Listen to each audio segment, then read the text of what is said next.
Bharat sleeper പ്രധാനമന്ത്രി flag off ചെയ്തു. പശ്ചിമ ബംഗാളിലെ മാൽഡയിലാണ് ഫ്ളാഗ് ഓഫ് നടത്തിയത്. കൊൽക്കത്തയിൽ നിന്ന് അസമിലേക്കാണ് രാജ്യത്തെ ആദ്യ വന്ദേ ഭാരത് സ്ലീപ്പർ ട്രെയിൻ. वंदे भारत ये एक ऐसी ट्रेन जो देश के कोने कोने में आज प्रगति की पटरी पर भी दौड़ने का एक अवसर मिला है. साफ तौर पर यहाँ पर स्पीड भी, सुरक्षा भी और सुविधाएं पश्चिम बंगाल को सिर्फ एक ट्रेन नहीं मिल गई बल्कि विकास की पटरी पर भी दौड़ने का एक अवसर मिला है.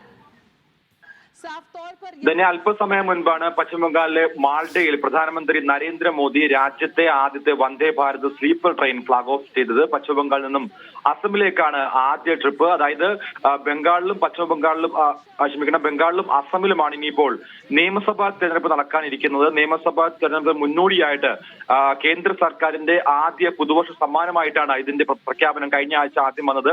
അതിന് പിന്നാലെയാണ് ഇന്നിപ്പോൾ പ്രധാനമന്ത്രി ഫ്ളാഗ് ഓഫ് ചെയ്തിരിക്കുന്നത്.